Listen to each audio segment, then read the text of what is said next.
ang tamang panahon upang tayo ay bumangon sa SK. Po si John Andrew Inocencio, 18 taong gulang, nakatira sa taas ng Pisigan Street. Ako man po ay bago sa sistemang ito.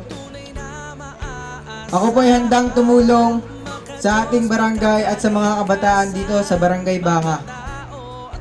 Tulad po ng sinabi ng aking kapwa SK Kagawad na si Vince Lawrence Miranda sa sitio Santo Niño, na hindi po namin nahayaan na malulong o maadik ang mga kabataan sa masasamang bagay. Maadik na sa bola, wag lamang sa droga. Ako po si Dave Ivan A. Miranda, tubo pong Barangay Banga, anak po ni Lenny at Nomel Miranda. Bagamat kami po ay mga estudyante pa lamang, handa po kami maging mata, tenga at maging boses ng kapwa naming kabataan. Ako po si Vince Lawrence Miranda, Vinsoy Miranda. Ako ay kilala dito sa Gulod bilang kapatid ni Dapoy, anak ni Sally, anak ni Romy at kapatid ni Janine at ni Eunice. Gusto ko lang ho ipakilala ang larangan ng sports. Hindi lang ho sa basketball, volleyball tayong pagtuto ng pansin.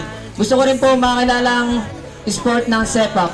Isa ho nakilala ang Talisay dahil sa Banga Elementary. Sila ho ay napadalo sa palarong pambansa at marami nakuha ang place. Gusto ko lang ho namin makilala yung iba pang sports na hindi napapagtuon ng pansin. Kagaya na lang ho ng billiard, chess, table tennis, badminton. Sila ho yung mga sports na hindi masyado natuto ang pansin dito sa atin. At saka ho, kaya lang ho namin malulong ang mga bata sa masamang bisyo. Isa pa ho, meron akong gustong maitulong pero hindi ko po may papangako. Gusto ko po actual ko siyang gagawin. Ito po yung pre-printing. Ang pre-printing po, plastic bottle kapalit ng pre-printing, ng print. Kasi ho, marami ho mga bata na naghihirap sa ACADS gawa sa mga print, madaming bayarin, kung saan man po kailangan. Ang kapalit ho ng plastic bottle nyo ay isang print. Plastic bottle ho namin ay ibebenta ho namin. At kung ano po pagbebentahan namin, ayun po yung ibibili namin ng ink o kaya bond paper para ho makatulong sa mga bata dito sa Barangay Banga. Maraming salamat po at magandang gabi, Barangay Banga. Napaka-genuine, no? Napaka-totoo. Napagkasabi niya lang kanina, hello! Yung ganun. On the brighter side of the scenario, mga Barangay Banga, totoong tao. Diba?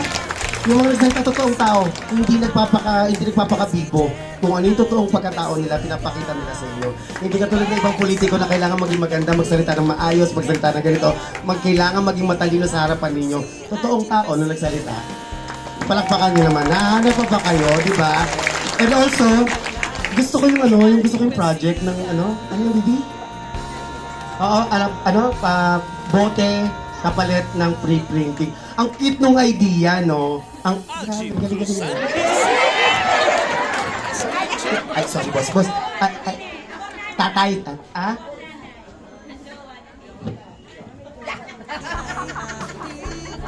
Ito yung tsura? Easy.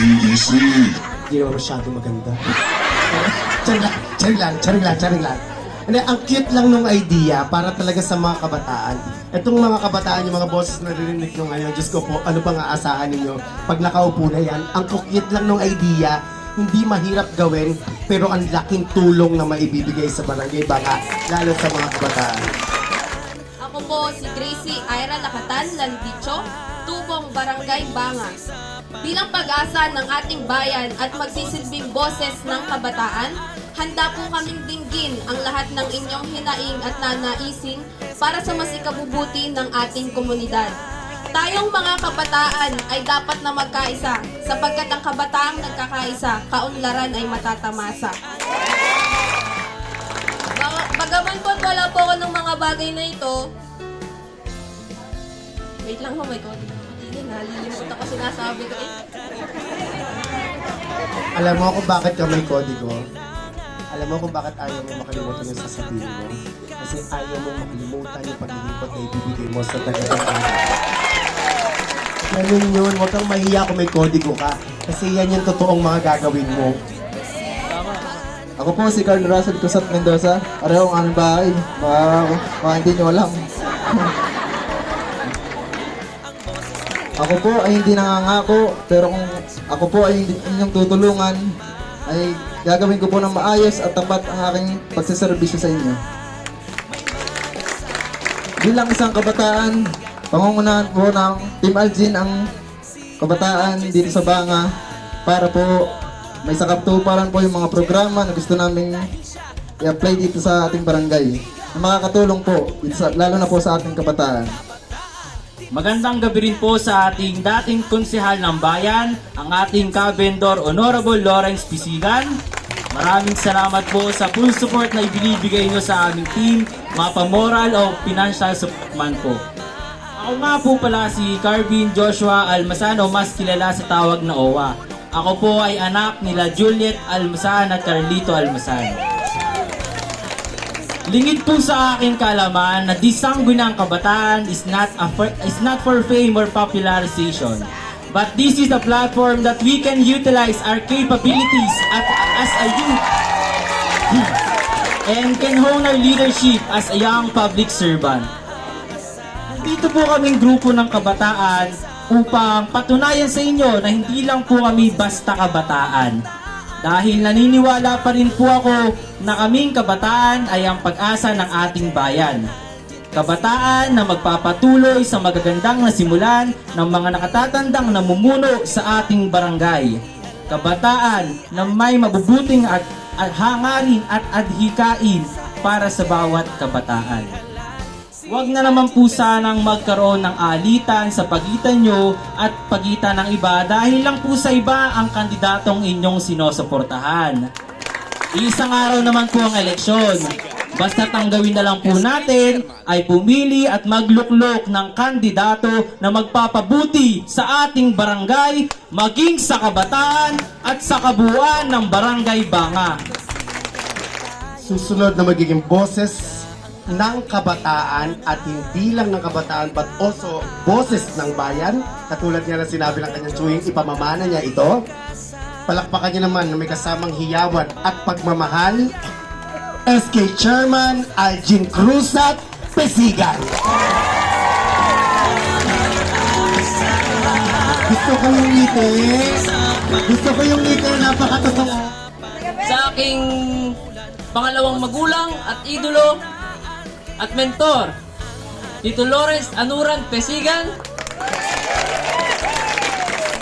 Maraming salamat po. At ang susunod na ama ng Barangay Banga, Kapitan Luis Miranda. Ang suporta po namin ay asahan nyo dito sa Barangay Banga. Ang pondo ng kabataan ay para sa kabataan. Bilang isang kabataan, nais ko rin po na makatulong dito sa Barangay Banga at sa Sangguniang Kabataan. Ako rin po ay nagpapasalamat unang-una sa Panginoon at sa aking Tito Lawrence na handang sumuporta sa lahat sa Barangay Banga at sa Sangguniang Kabataan. Asahan niyo rin po ang aming balik na suporta para po sa inyong lahat.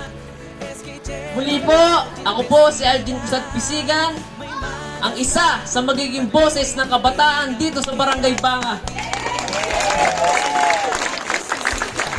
Asahan nyo rin po na laging bukas ang aming mga palad para po sa inyong lahat. Yan si Algin Pesigan, tunay na maaasahan. May husay sa panunungkulan, ang boses ng kabataan.